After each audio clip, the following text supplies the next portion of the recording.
Hello, my dear students. Welcome on BioFun Learning.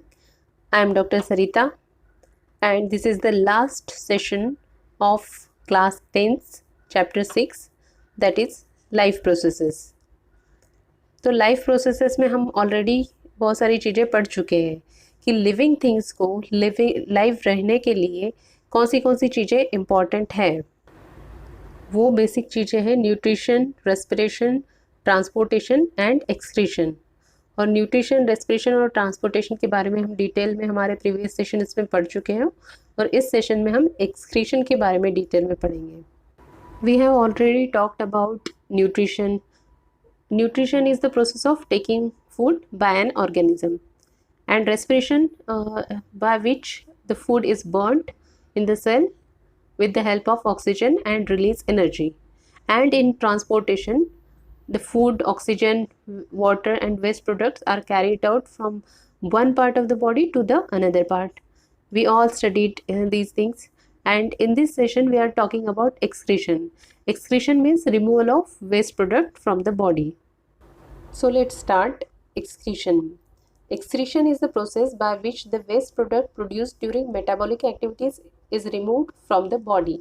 जितना भी waste product form हो रहा है मेटाबॉलिक एक्टिविटीज़ की वजह से वो रिमूव करने का काम करती है बॉडी एक्सक्रीशन में. तो ह्यूमन्स में जो भी वेस्ट प्रोडक्ट होता है वो होता है हार्मफुल नाइट्रोजनस वेस्ट.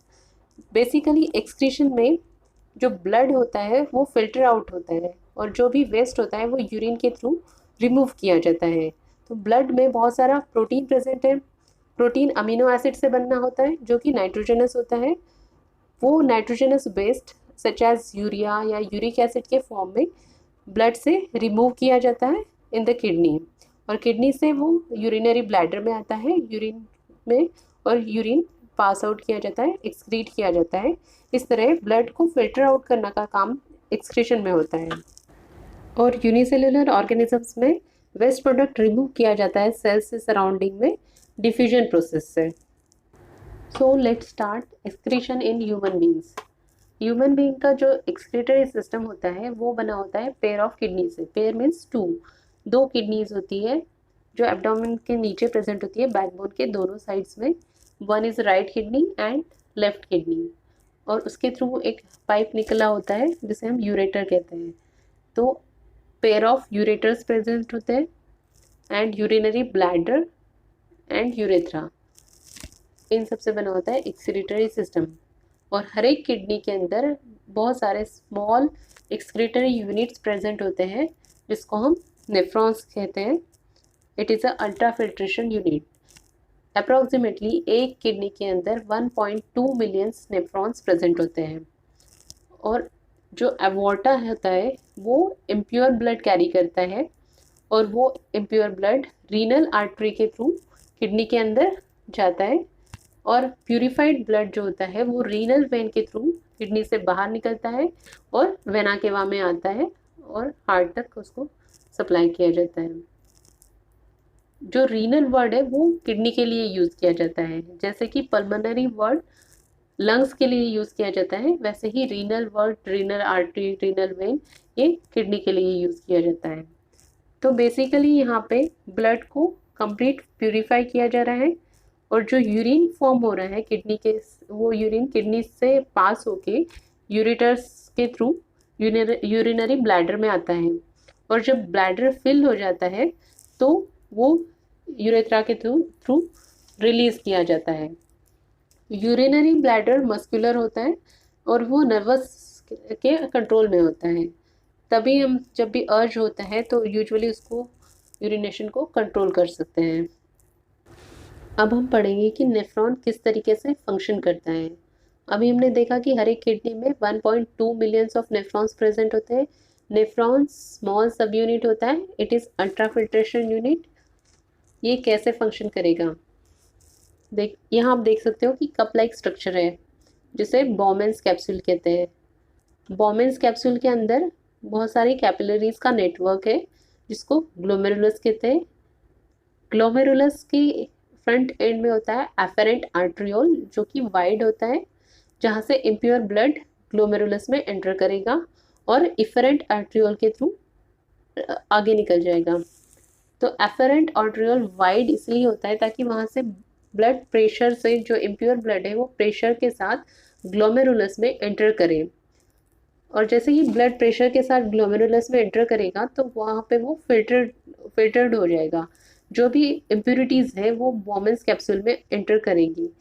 तो urea, uric acids, ammonia and इसके साथ साथ बहुत सारी इंपॉर्टेंट प्रोडक्ट्स जैसे कि ग्लूकोज, अमीनो एसिड, सॉल्ट और वाटर भी बॉमेंस कैप्सूल में आ जाते हैं ब्लड में से। और जो भी बचा हुआ ब्लड होता है वो एफरेंट आर्टरियल, जो कि नैरो है, वहाँ से आगे पास किया जाता है।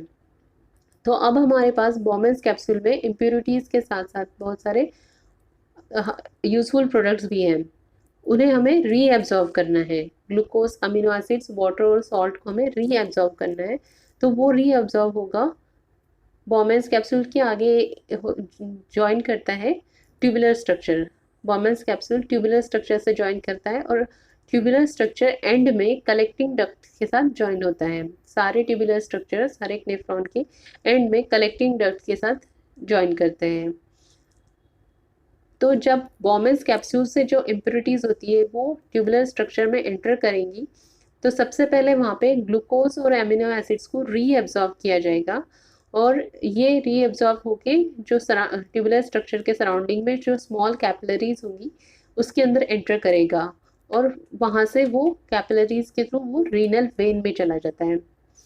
और आगे जब ब्लड जाएगा वो लूप ऑफ हेनलेज में जाएगा। लूप ऑफ हेनले में बचा हुआ वाटर और सॉल्ट रीअब्जॉर्ब किया जाएगा।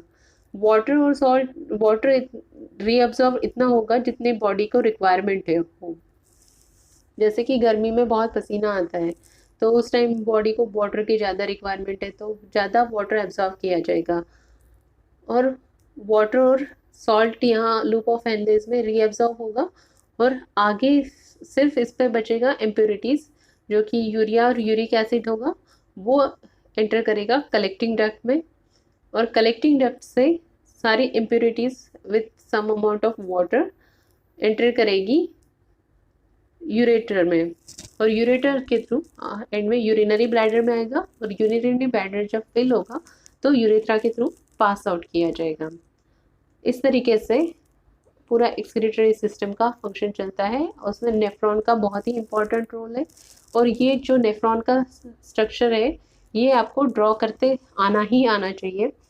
तो जो बुक में दे रखा है वो थोड़ा कॉम्प्लेक्स स्ट्रक्चर है, ये सिंपल है, तो आप इसको स्क्रीनशॉट ले सकते हो और इसकी आपको प्रैक्टिस करनी है। इसके साथ साथ एक्सक्रीटरी सिस्टम जो हमने पहले देखा था, किडनीज, यूरेटर और यूरिनरी ब्लैडर, वो वाला भी स्ट्रक्चर आपको आना चाहिए। तो इसीलिए पानी ज़्यादा पीना चाहिए ताकि किडनी स्टोन इस तरीके के प्रॉब्लम ना हो और किडनी अपना फंक्शन प्रॉपर कर सके। लेकिन किडनी एक बहुत ही इम्पॉर्टेंट वाइटल ऑर्गन है जिसके बिना सर्वाइव करना बहुत ही मुश्किल है। लेकिन कभी इन्फेक्शन हो जाता है या कुछ इंजरी हो जाती है तो किडनी का फंक्शनिंग बंद हो जाता है। तब उस टाइम पे आर्टिफिशियल किडनी या हीमोडायलिसिस का यूज़ करके भी किडनी का फंक्शनिंग चलता है। तो इस तरीके से एक्सक्रीशन इन ह्यूमंस होता है। अब हम पढ़ेंगे एक्सक्रीशन इन प्लांट्स। प्लांट्स में बहुत सारे गैसेस वेस्ट प्रोडक्ट फॉर्म होते हैं, जैसे कि फोटोसिंथेसिस में ऑक्सीजन रिलीज होता है और रेस्पिरेशन में कार्बन डाइऑक्साइड रिलीज होता है, और कार्बन डाइऑक्साइड और ऑक्सीजन रिलीज किया जाता है, रिमूव किया जाता है थ्रू द स्टोमेटा, और जितना भी प्लांट में एक्सेस वाटर होता है वो भी रिमूव किया जाता है थ्रू द स्टोमेटा। इस वाटर रिमूवल के प्रोसेस को हम बोलते हैं ट्रांसपिरेशन। ट्रांसपिरेशन के थ्रू स्टोमेटा से वाटर रिमूव होता है, और बहुत सारे वेस्ट प्रोडक्ट्स लीव्स के अंदर स्टोर्ड होते हैं, और जब वो लीव्स ड्राई होती है तो वो फॉल ऑफ हो जाता है, जिसको हम सेनेसेंस कहते हैं। उसके थ्रू भी बहुत सारा वेस्ट प्रोडक्ट रिमूव होता है। और प्लांट सेल्स के अंदर जो वैक्यूल्स होता है वो लार्ज होता है, और वैक्यूल्स के अंदर बहुत सारा वेस्ट प्रोडक्ट स्टोर्ड होता है, और बहुत सारा वेस्ट प्रोडक्ट जो होता है वो ओल्ड जाइलम सेल्स के अंदर प्रेजेंट होता है, लाइक गम्स और रेजिन्स, और बहुत सारा वेस्ट प्रोडक्ट्स रूट्स के थ्रू भी रिमूव किया जाता है। So that's all about excretion. These are some MCQs। इस MCQs के आंसर्स आपको कमेंट सेक्शन में देने हैं।